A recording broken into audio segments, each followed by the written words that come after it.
Bayangkan seorang wanita muda, cantik, dan sedang mengandung anak kedua. Di mata suaminya, ia hanyalah istri yang setia dan ibu yang penuh kasih untuk anak pertamanya. Tapi di balik itu semua, tersimpan rahasia kelam yang akhirnya membawanya pada kematian. Seorang wanita hamil ditemukan tewas di sebuah kamar hotel di Palembang. Mulutnya disumpal, tangannya terikat dengan jilbabnya sendiri. Kasus ini bukan hanya tentang pembunuhan, tapi tentang pengkhianatan, nafsu, dan keputusan yang menghancurkan segalanya. Inilah kisah lengkap tragedi wanita hamil yang tewas di Hotel Palembang.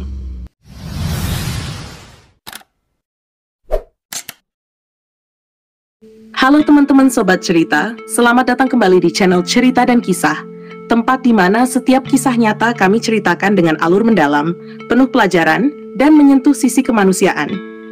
Sebelum kita mulai, jangan lupa tekan tombol subscribe, nyalakan lonceng notifikasinya, dan bantu kami terus menghadirkan cerita-cerita menarik untuk kalian semua. Di episode kali ini, kita akan membahas sebuah kisah nyata yang menggemparkan Palembang, tentang seorang wanita hamil yang meninggal secara tragis setelah terlibat hubungan terlarang dengan pria lain. Korban diketahui bernama Anti Puspitasari, berusia 22 tahun. Ia adalah seorang ibu muda yang tengah mengandung anak kedua. Dari luar, kehidupannya terlihat biasa. Ia tinggal bersama suami dan anak pertamanya, serta dikenal cukup ramah di lingkungannya. Namun di balik keharmonisan itu, rupanya Anti menyimpan luka dan rahasia. Menurut keterangan beberapa kerabat, hubungan rumah tangganya mulai renggang sejak beberapa bulan terakhir. Sang suami pernah memergoki pesan WhatsApp antara Anti dan seorang pria lain. Meski sempat terjadi pertengkaran, suaminya akhirnya memaafkan dan berusaha memperbaiki hubungan demi keluarga kecil mereka.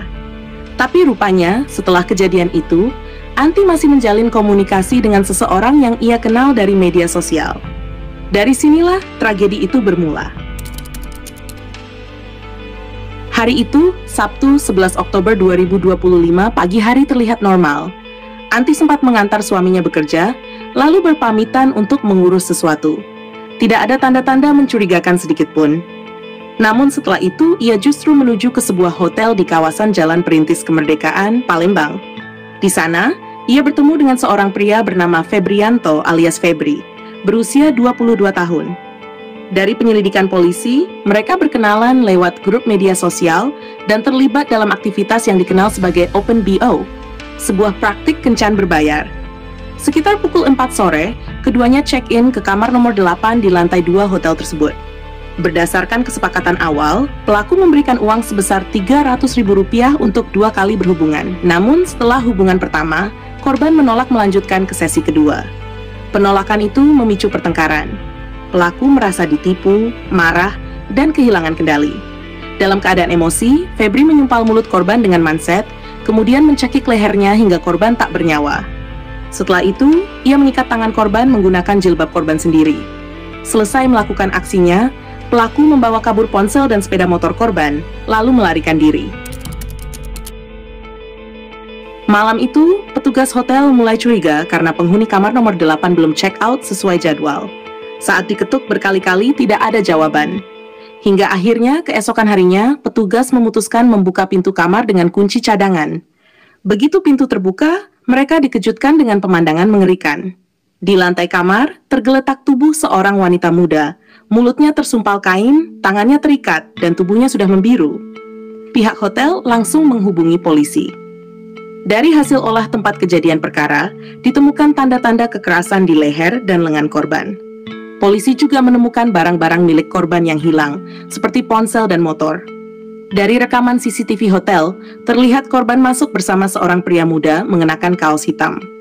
Setelah itu, pria tersebut terlihat keluar sendirian sekitar 2 jam kemudian. Rekaman inilah yang menjadi petunjuk utama bagi polisi untuk memburu pelaku.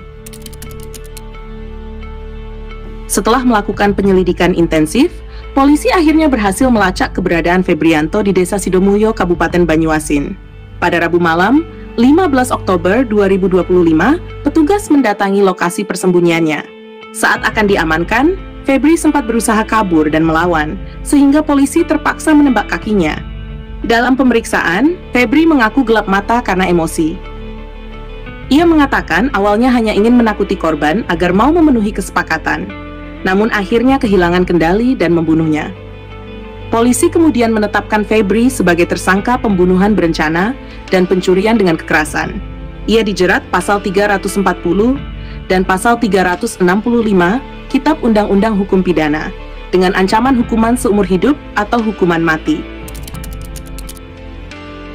Saat kabar kematian Anti tersebar, keluarga dan suaminya langsung datang ke rumah sakit tempat jenazah dibawa. Suaminya terlihat sangat terpukul dan tidak menyangka bahwa istrinya meninggal dalam kondisi mengenaskan seperti itu. Kepada polisi, ia mengatakan bahwa pagi sebelum kejadian, Anti masih terlihat seperti biasa.